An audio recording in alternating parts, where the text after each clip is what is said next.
Next on Worcester News tonight, temperatures could top 90 degrees for the next several days, and doctors are warning people to take extra precautions to stay cool. Plus, the 4th of July is right around the corner. Public safety officials are warning people to stay away from fireworks. Good evening and thank you for joining us. I'm Anna Botari. We begin tonight with news out of Rhode Island. Governor Gina Raimondo has signed the bill to support building the PawSox a new stadium in Pawtucket. Governor Raimondo says she wants the team to stay in the Ocean State rather than come here to Worcester, saying in a statement, "As long as I've said all along, the PawSox belong in Pawtucket. No one wants to see them end up in Worcester." This legislation gives Mayor Grebian an opportunity to work with the team over the coming months to keep them here, and it gives Pawtucket a shot at meaningful economic revitalization. Earlier this week, a PawSox spokesman said the team was reviewing the legislation and would meet with Pawtucket officials to discuss the plan. In light of President Donald Trump's zero-tolerance policy announced this week, a rally about keeping families together will be held in Worcester this weekend. Organizer Randy Feldman says it combines two things people advocating for immigration reform have found have gone wrong, including the separation of parents and children at the border. Feldman says the Muslim community is also expected to join the rally as well. Case is basically based on, does the president have the right to protect the borders in a way that people who have a stake in bringing their family members from other countries that are on a designated list, do they have the right to keep their families together? So both of these people have in common the idea that families should be kept together. The rally will take place at Worcester City Hall on Saturday. It begins at noon and runs until 3 p.m. This weekend, millions of Americans will enjoy firework displays across the country. They'll also light off some of their own at home. But in Massachusetts, the purchase or use of fireworks remains illegal. Tonight, we're hearing from public safety officials who are urging residents to stay away from them this 4th of July weekend. Our Cam Jandro has the story. Fireworks are illegal in Massachusetts, but a short drive over the Connecticut border on Route 131, and they're legal. They do it all the time. 99% of our customers here are Massachusetts license plates owners. TNT Fireworks in Thompson, Connecticut is preparing for their biggest sales weekend of the year. Because of it being on a Wednesday instead of on the weekend. The tent is just minutes away from Southbridge. Southbridge Fire Chief Mark DeFranzo says the location of the town plays a major role in dealing with fireworks. Ever since that tent went up a number of years ago, we've seen more and more fireworks come in to the town of Southbridge, as well as, New Hampshire allows them too. The Consumer Product Safety Commission estimates more than 10,000 people will be injured by fireworks throughout the year, with a great majority happening this weekend. Chief DeFranzo warns residents, saying they're not toys to be played with. That's still a device that is generating almost 12 to 1,800 degrees Fahrenheit temperature. So one of those little sparks gets on a child, it's going to give them severe burns. In the last 10 years, Massachusetts has reported 784 major fire and explosion incidents caused by illegal fireworks.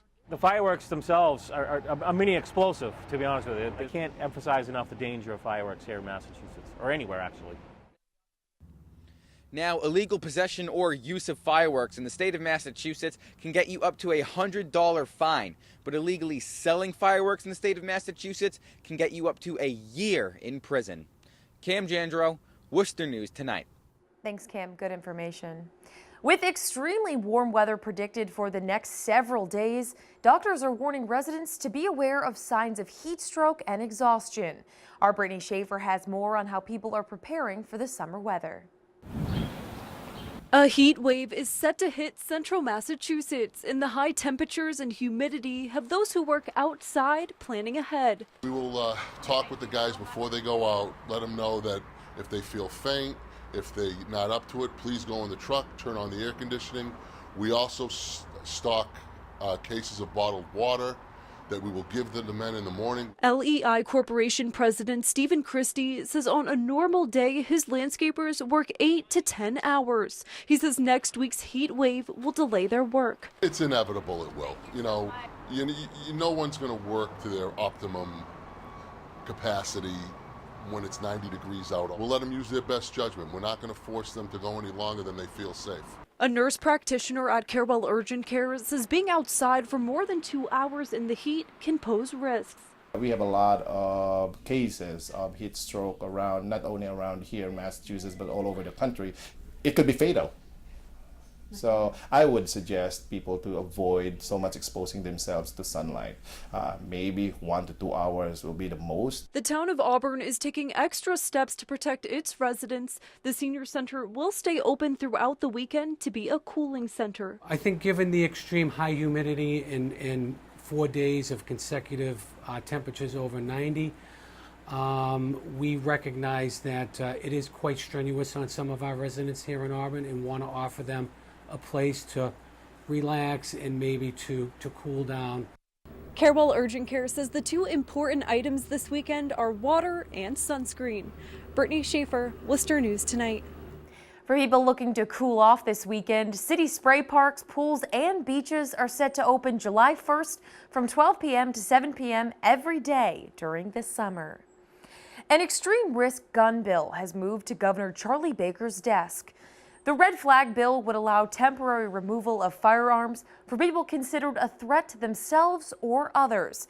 Supporters say the bill could make the state safer and prevent shootings, while opponents say it doesn't address mental health concerns. State Representative Hannah Kane says it's important for people who feel unsafe around someone close to them to have the chance to come forward in front of a judge. That very seriously, but I also understand that we need to make sure we have an opportunity for people who may be concerned about someone who is very close to them, a family member, maybe going through a time in which it doesn't make sense for them to have access to a firearm for fear that they might hurt themselves or hurt other people. The bill passed both the Massachusetts House and Senate on Thursday.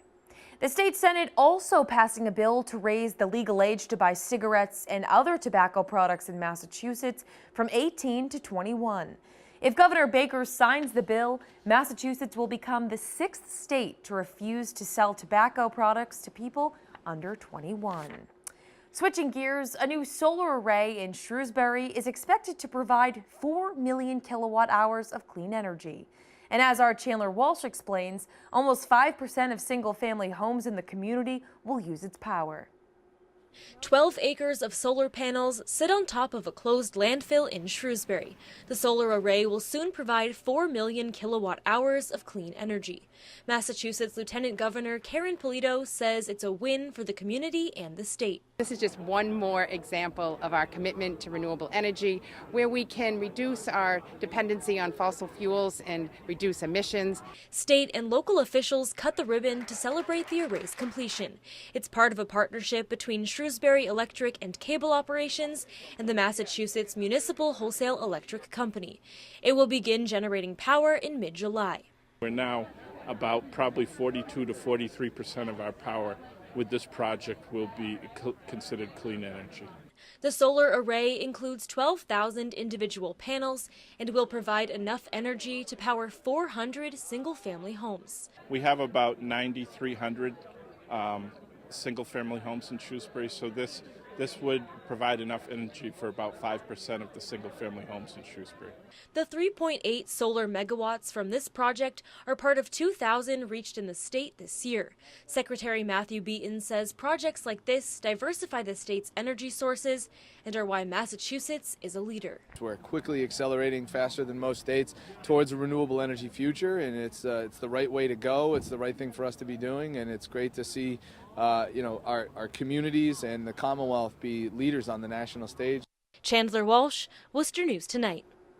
Becker College hosting a video game summer camp for middle school girls Friday. The goal of the camp is to inspire a love of science, technology, engineering, arts, and math in hopes it will become a career path. The girls are from inner city and rural parts of New England. They're learning to design, create, and build games. Hopefully this is something that interests them, and then they'll think, oh, like maybe I could go into a career in engineering, or when in the afternoon we do game design. So hopefully we're trying to inspire them to be game designers when they grow up. I wanted to become a mentor because it was a great experience last year, and I felt like I learned a lot and learned a lot more about the school, and it's what really made me want to go to Becker. So I really wanted to experience that again, but as a mentor, give that experience to younger children. This is the second year Becker College has hosted the week-long camp. For the past 5 decades, a pastry chef at Crown Bakery has been waking up bright and early 5 days a week. And while he finished his last day on the job this week, he says he'll still be back out to help. Our Rosalind Flaherty has his story. After almost 50 years of making pastries at Crown Bakery, Leonard Soderman is hanging up his apron. It has been a good run. The bakery has been very, very good to me. Soderman learned how to bake in Sweden before coming to America. He came to Worcester in 1969 after seeing an ad in a Swedish newspaper about a job opening at Crown Bakery. He's been in the city ever since. I didn't think I was going to stay this long. Waking up at 2:30 in the morning, he made his specialty danishes and croissants 5 days a week, but says he himself is not much of a sweet eater. You work with it all the time. You don't really want to eat. I gained some weight when we put the deli in here. He says he's watched the bakery change over the years, saying it used to be mostly Swedish treats, but has become more Americanized. I have evolved with that change too. Owner Jennifer LaPointe says Soderman taught her everything she knows, including some of his baking secrets, and says it's a bittersweet moment he's retiring. He's like family to me. Definitely holds a special place in my heart and will definitely be missed. Won't be the same without him. He won't be going too far, though. He will now be a consultant for the bakery, helping out when he can. I've always loved what I do, so it has never really been going to work. It was always a pleasure coming to work there. I really loved it. Rosalind Flaherty, Worcester News Tonight.